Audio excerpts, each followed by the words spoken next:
In Africa, we say God gave the white man a watch and gave a black man time. I think, how is it possible for a man with so much time to tell a story in 18 minutes? I think it will be quite a challenge for me.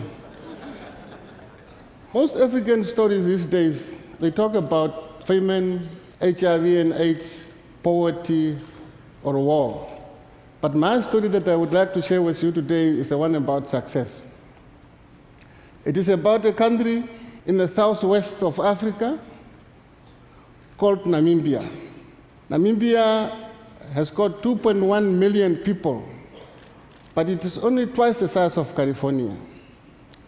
I come from a region in the remote northwest part of the country. It's called Kunene region.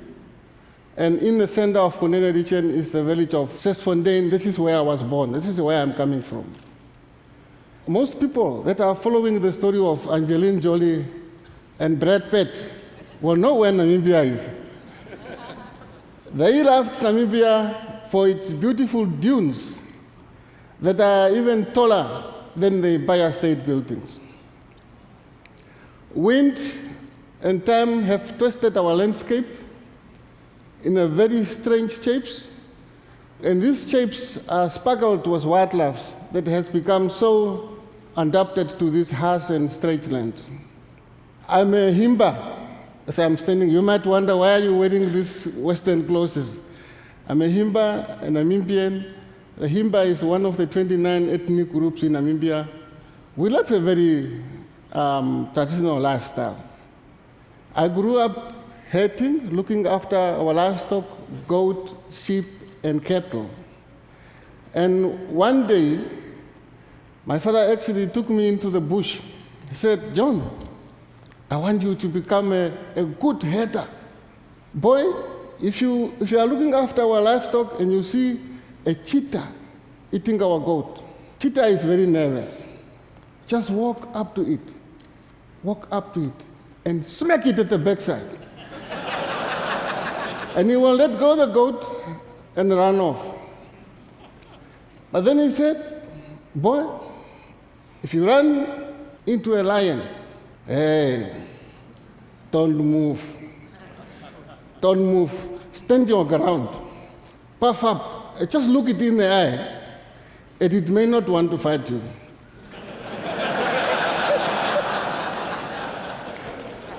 But then he said, if you see a leopard, boy, you better run like hell. Imagine you run faster than those goats you are looking after. In this way, I actually started to learn about nature. In addition of being an ordinary Namibian, in addition of being a Himba, I'm also a trained conservationist. And it is very important, if you are in this field, to know what to confront and what to run from. I was born in 1971. We left under apartheid regime. The whites could farm, graze, and hunt as they wish, but we black, we were not regarded as responsible to look up to use wildlife. Whenever we tried to hunt, we were called poachers, and as a result, we were fined and locked up in jail. Between 1966 and 1990, the US and Soviet interest fought for control over my country. And you know, during war times, there are militaries, armies that are moving around. And the army hunted for valuable rhino horns and tusks, and they could sell these things for anything between $5,000 a kilo. During the same year, almost every Himba had a rifle, because it was wartime. The British 303 rifle was just all over the whole country. Then, in the same time, around 1980, we had a very big drought. It killed almost everything that was left. Our livestock was almost at the brink of extinction. Predators were hungry. I remember a night when a hungry leopard went into the house of one of our neighbor and took a sleeping child out of the bed. It's a very sad story. But even today, that memory is still in people's minds. They can pinpoint to the exact location where this all happened. And then the same year, we almost lost everything. And my father said, why don't you just go to school? And they sent me off to school just to get busy somewhere there. And the year I went to school, my father actually got a job with a non-governmental organization called IRDNC, Integrated Rural Development and Nature Conservation. They actually spent a lot of times, years in the community. They were trusted by the local communities, like our leader, Joshua Kangombe. Joshua Kangombe saw what was happening, wildlife disappearing, poaching was skyrocketing, and the situation seemed very hopeless. Death and despair surrounded Joshua and our entire communities. But then the people from IDNC proposed to Joshua, what if we pay people that you trust to look after wildlife? Do you have anybody in your communities or people that know the bush very well and that know wildlife very well? Hetman said, yes, our poachers. Huh? Our poachers? Yes, our poachers. And that was my father. My father has been a poacher for quite a long time. Instead of shooting poachers dead like they were doing elsewhere in Africa, IRDNC has helped headmen reclaim their abilities to manage their people and their rights to own and manage wildlife. And this, as people started feeling ownership over wildlife numbers started coming back, and this actually became a foundation for conservation in Namibia. With independence, the whole approach of community getting involved was embraced by our new government. Three things that actually help to build on this foundation. The very first one is honoring of tradition and being open to new ideas. Here is our tradition. At every Himba village, there is a sacred fire. And at this sacred fire, the spirit of our ancestor speaks through the headmen and advise us where to get water, where to get grazings, and where to go and hunt.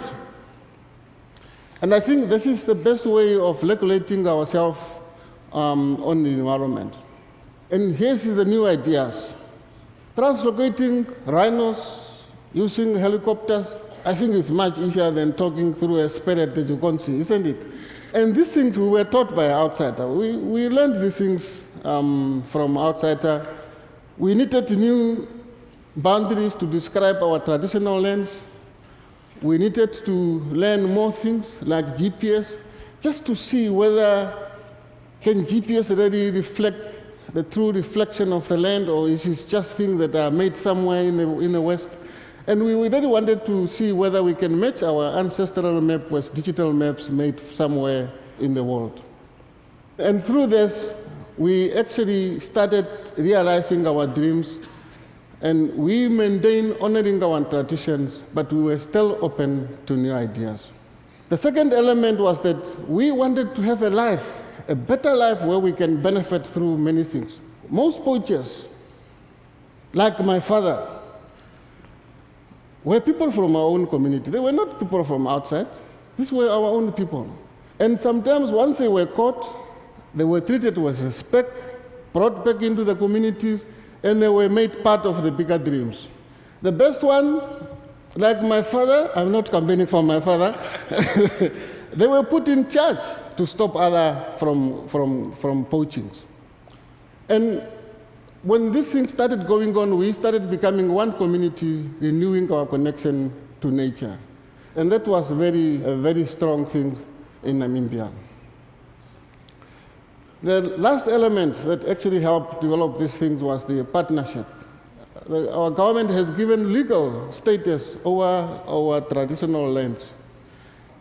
The other partners that we have got is business communities. Business community helped bring Namibia onto the world map, and they have also helped make wildlife a very valuable land uses like any other land uses, such as agriculture. And most of my conservation colleagues today that you find in Namibia has been trained through the initiative or through the involvement of World Wildlife Fund in the most up-to-date conservation practices. They have also given funding for 2 decades to these whole programs. And so far, with the support of World Wildlife Fund, we've been able to scale up a very small programs to a national programs today. Namibia, or Sesfontein, was no more an isolated village somewhere hidden away in Namibia. We realized that we are now part of the global village. 30 years has passed since my father's first job as a community game guard. It's very unfortunate that he passed away and he could not see the success as I and my children see today. When I finished school in 1995, there were only 20 lions in the entire Northwest in our area.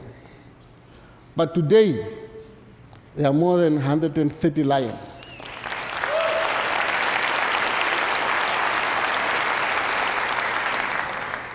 So please, if you go to Namibia, make sure that you stay in the tents. Don't walk out at night. The black rhino, they were almost extinct in 1982. But today, Kunene has the largest concentration of black rhino, free roaming black rhinos in the world. This is outside protected area.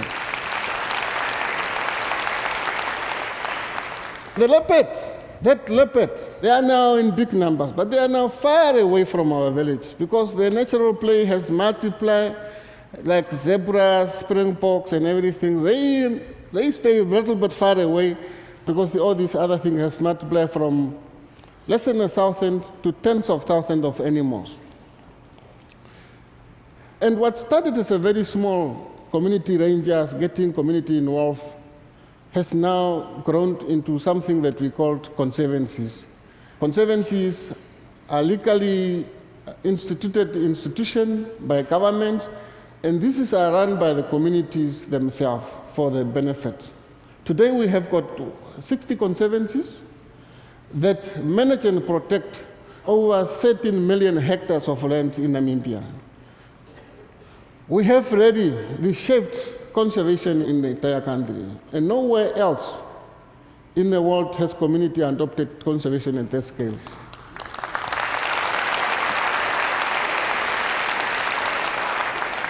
In 2008, conservation generated $5.7 million. This is our new economy. Economy based on the respect of our natural resources. And we are able to use this money for many things. Very importantly, we put it in education. Secondly, we put it for infrastructure, food. Very important as well, we invest this money in HIV and AIDS awareness education. You know that Africa has been affected by these viruses. And this is the good news from Africa that we have to shout from the rooftop.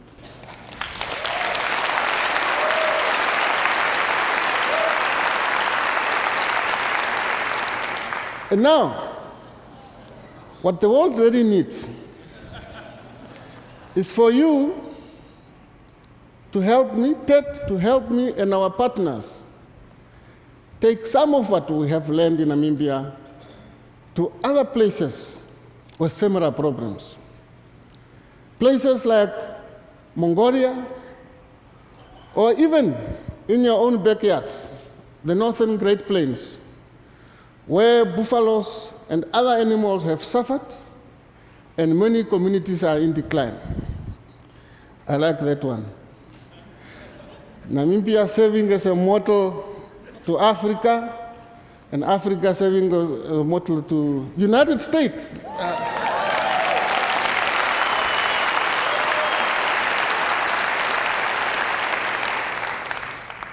We were successful in Namibia because we dreamed of a future that was much more than just a healthy wildlife.